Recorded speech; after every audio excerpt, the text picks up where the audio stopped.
Magandang araw po. Pwede po ba magtanong, saan po ba dito yung may pagasolinahan? Hoy tanda, wala kaming pakialam sa'yo. At saka, hindi kami tanungan ng nawawalang kalabaw. Che!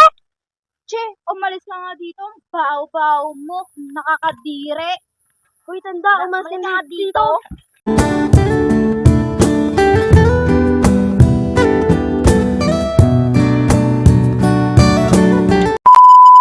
For sure, matatanggap ako kasi ang ganda ko. Ako naman niya, ganda na, with honor pa.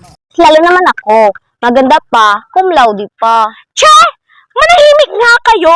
Ang dadaldal ng tatlo! Alam niyo ba nagko-concentrate ako para ako matanggap dito sa trabaho, ha? Digo, mag-a-apply ba kayo ng trabaho? Ay, hindi obvious? Elite ka ba? Ay, hindi! Eh, hindi ba halata? Ang pangit-pangit mo na, umaasa ka pa na tatanggap ka sa trabaho. Kaya kung ako sa'yo, umuwi ka na lang. Aalis na nga ako, nakakairitang pagmumukha mo. Pag minamalas ka nga naman. Katuyuan pa ng gasolina yung sasakyan ko. Wala pa namang mapagagasolinahan dito. Magandang araw po. Pwede po ba magtanong, saan po ba dito yung may pagasolinahan?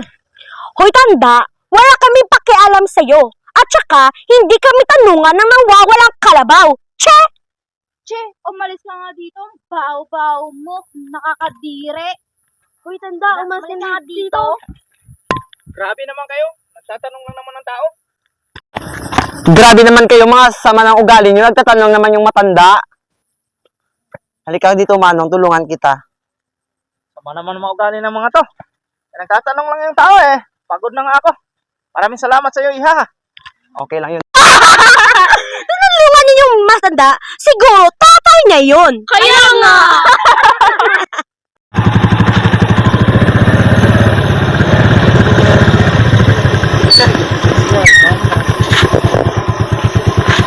Kuya Guard, andyan na bang aplikante natin?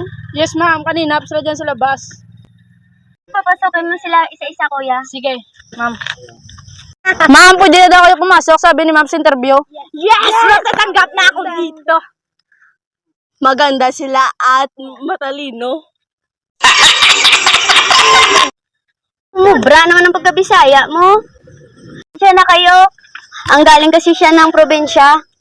Okay lang yun, ma'am. Walang problema sa amin yun. Si Elena? Present! Based ng requirements mo, ang ganda ng background mo. My God, ako na talaga matatanggap. Ella? Here. Sino si Angel? Sino si Arian? Here. Lahat kayo magagandang record. Piliin ako sa lahat sa inyo ng isa. Napili ko ay... Ma'am, nandiyan na po si daddy niyo.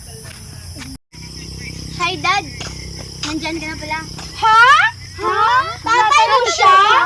May napili na pala ako sa isa dito. Hindi na kailangan anak.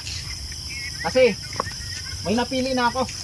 At yung mga yan, alam mo ba yung ginawa sa akin ng mga yan? Hindi maganda yung ginawa sa akin ng mga yan kanina. Binastos ako ng mga yan. Buti na lang. Tinulungan ako nito. At nakapag-desisyon ako. Kasi ang ating pipiliin na tagahugas natin ng plato.